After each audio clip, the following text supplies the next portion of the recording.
Sebutkan 5 tahapan cara mempengaruhi orang. Empat, yang 4. Sebutkan, maju.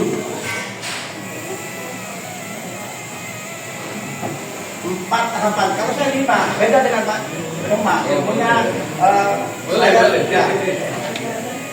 Tahapan mempengaruhi orang. 1. Bisa diterima.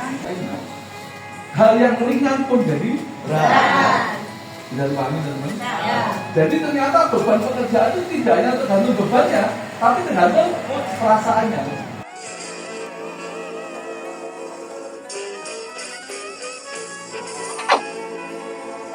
Ya, saya Yudi Prasetyo selaku Ketua Yayasan Taman Pendidikan dan Asuhan Kabupaten Jember yang membawai SPPG Bintoro 1, 2, dan 3 hari ini dan 2 hari ke depan kita mengadakan latihan kepemimpinan dan sekaligus nanti outbound yang akan diikuti oleh seluruh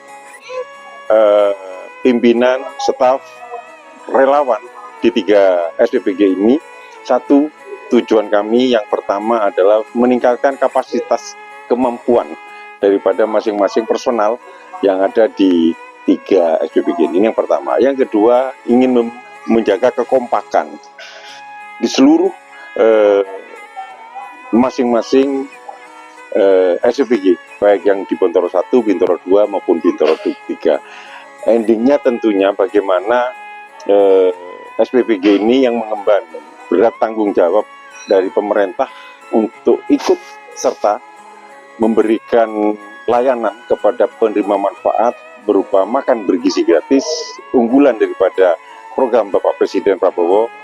Harapan kami 3 SPPG yang ada di wilayah Bintoro Patrang Jember ini mampu memberikan layanan yang terbaik sesuai dengan keinginan dan ruh yang diinginkan oleh Bapak Presiden Republik Indonesia melalui Badan Gizi Nasional. Yang cewek dulu, cewek yang udah menikah. Yang cewek yang udah menikah. Ayo monggo, posisi lah. Biar teman-teman nanti bisa mengkondisikan anak buahnya. Gimana sih biar anak buahnya kerja itu semangatnya tinggi, ringan dan sebagainya.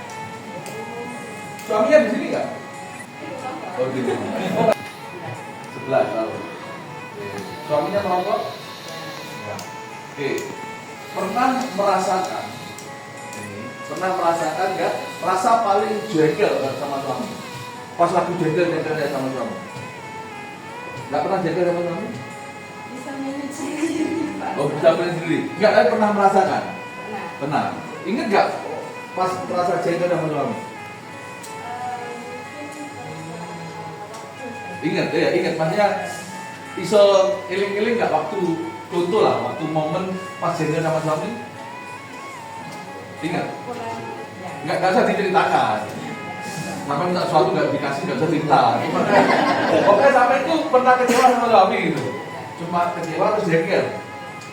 Pernah merasakan? Iso bayangin? Iso merasakan hari ini? Iya. Nah, pada saat rasa paling jengkel, paling kecewa, mantel dari suami, iso merasakan ya? Terus suami ini loro dengan entengnya. Ada bawa kok, ada bawa kok. Pinjam Pak, nggak apa-apa ya. Nah, suatu saat, ya pada saat ini jengkel-jengkelnya, mantel-mantel ya. Terus buat suami judek ke semua mantel ya. Entengin suami, dia tolong, kamu bukan rokok. Kira-kira kamu berat beli rokok enteng apa? Berat. Padahal tokonya kan nggak jauh. Jalan menuju toko berat atau ringan? Pada saat jengkel, kecewa berat. Nah, terus bisa merasakan kan ya? Nah, terus beli rokok. Dengan berat tadi tetap beli rokok. Rokok ini sampai bawa, sampai jalan. Apa tuh efek? Berat. Apa akhirnya ketemu suami duncangnya di rokok ini? Ya kan katanya duncangnya Pak. Paham ya? Nah, artinya pada saat perasaannya tidak enak, hal yang ringan pun jadi berat. Bisa dipahami teman-teman? Jadi ternyata beban pekerjaan itu tidak hanya tergantung bebannya, tapi tergantung perasaannya. Makanya saya tadi Dia kita, ini dia kalau disetujui apa silakan, tapi ini menurut saya tadi dia kalau saya tanya SPPG Bintoro apa kabar? Bahagia. Kan berbeda, orang bahagia itu beda. Sampai sini jelas ya. Nah, silakan duduk. Ini contoh lain. Enggak, kalau 1 meter di depan saya, di belakang saya, di depan saya, di belakang saya ada peluang bisnis. Ya, Apa yang bisa dijelaskan? ada. Saya di depan. Kan bisnis. Telepon. Ada peluang? Jelas. Hah? Ada peluang? Ada semua peluang. Kira-kira peluangnya apa? Di depan saya nih ada peluang apa? Sampai kiri kanan ada peluang apa? Hah? Peluang banyak hal yang orang lain tidak pernah prediksikan. Tetapi intinya bagaimana kita berpiawai, bagaimana kita daya tarik orang, dan bagaimana tahapan mempengaruhi orang. Sebutkan 5 tahapan cara mempengaruhi orang. Empat, yang 4. Sebutkan, maju. 4 tahapan. Kalau saya 5, beda dengan Pak Rumah. Ilmunya Boleh. ya. Tahapan mempengaruhi orang. 1. Bisa diterima dengan orang lain. Yang kedua, dibikin nyaman dengan orang lain. Membikin nyaman orang lain. Yang ketiga, percaya. Bagaimana orang lain bisa percaya dengan seorang pemimpin. Yang keempat, mempengaruhi di mana anggota kita, tim kita bisa ikut yang ini pemimpin ini.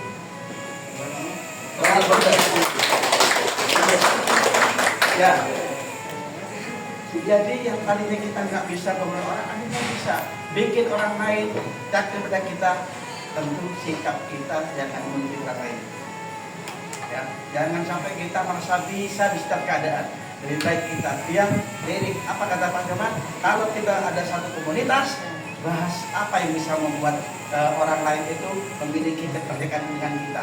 Tentu komunitas itu dikuasai. Oh, ngomong-ngomong masalah apa ya? Wifi gimana gitu? Wifi gitu. Ada wifi. Kita tarik, Mas. Kayak apa wifi-nya? Apa anunya? Itu.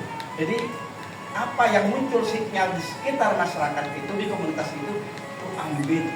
Takutan ada Aslam dan para relawan itu datang ke sini karena ada 3 gedung ini. Oke? Yakin? Apakah 3 gedung ini bisa lebih dibikin? Iya.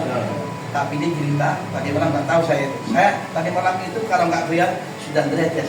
Saya nggak merasa saya capek. Saya nggak merasa bahwa apa yang menjalani ini suatu yang membuat saya susah.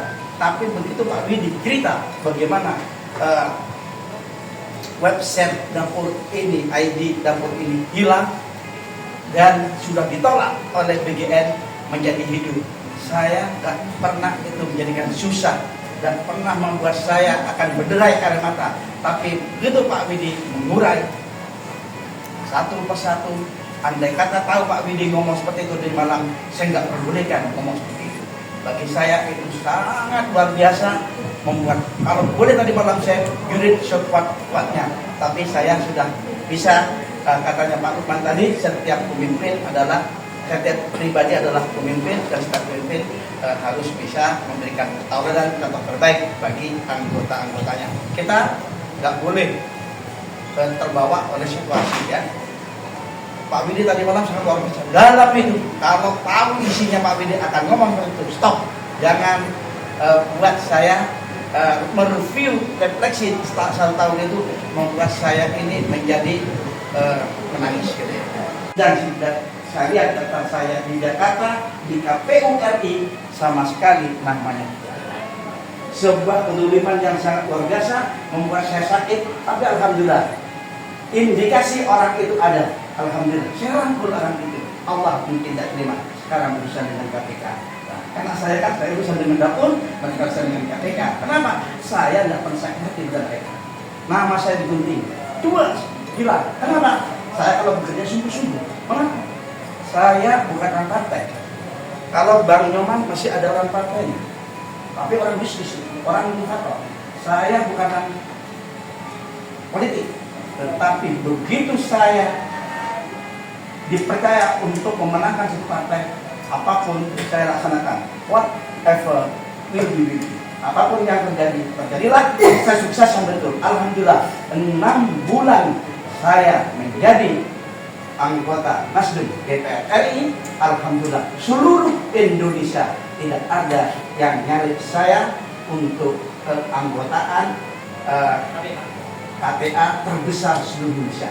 Saya 6 bulan mencapai 20.000 KTA.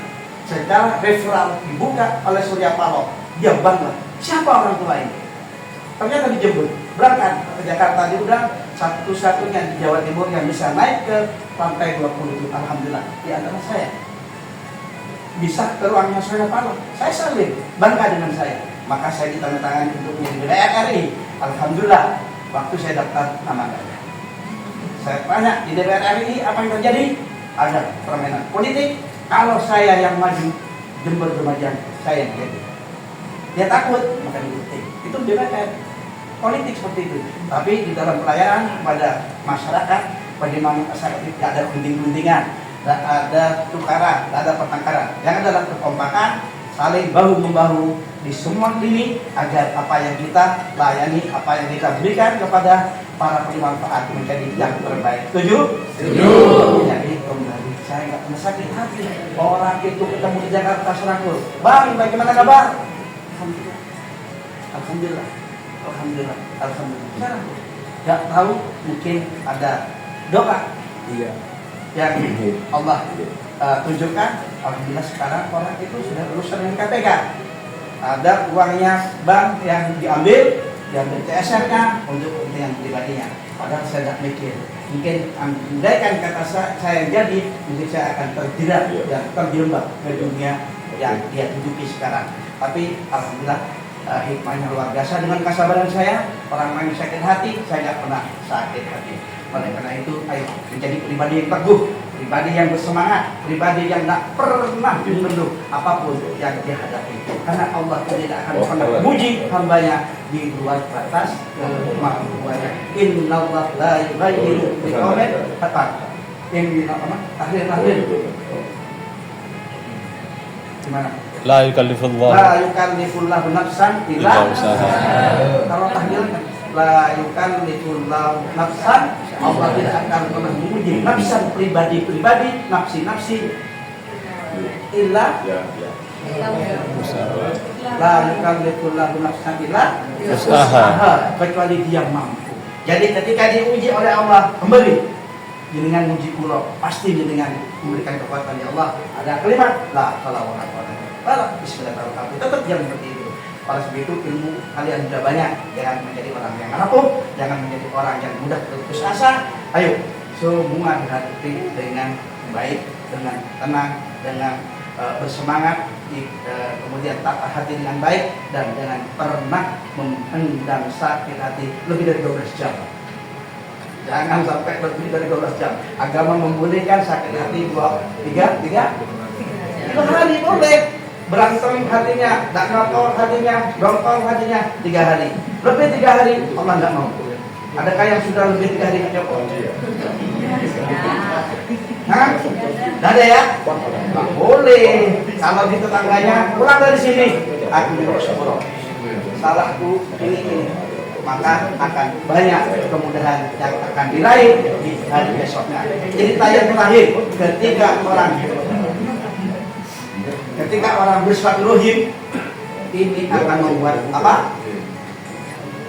Tawil umum karena tawil panjangku banyak rezeki. Contoh, ketika Nabi Musa ditanya oleh malaikat, siapa menjemput nyawa? Siapa penjemput nyawa? Malaikat harus kenal sampean oleh keluarga. Apa mah enggak dihafal. Dihafal mah mereka ritualan saja karena jaga surga. Sudah, jangan dihafal malaikat Ridwan itu. Kalau amalkan aja malaikat Ridwan, karena biar sering saya sebut namanya, nanti kenal dengan apa dipanggil surga. Nah, itu ya tanya malaikat menyebut nyawa namanya malaikat Israel apa Mikail? Israel. Ketika malaikat Israel datang ke Nabi Musa, hai Musa, besok si fulan itu aku cabut nyawanya. Karena Nabi Musa waktu itu haus tanah dari orangnya. Hei fulan, kamu besok akan mati, dicabut. Ya, betul ya Musa? Betul. Itu saya dapat barusan informasi dari malaikat Israel. Maka apa yang dilakukan oleh orang ini, maka dia minta maaf. Dia tanggal minta maaf, aku besok meninggal. Dalam hatinya, salah luputku minta maaf, salah luputku minta maaf. Tidak terasa sampai pada tahun kelima baru jumpa dengan Nabi Musa lagi. Loh, kamu masih hidup? Kan besok pagi kan meninggal. Kok masih hidup? Sini. Datang. Nabi Musa, saya nggak jadi mati, nggak jadi ini. Alhamdulillah.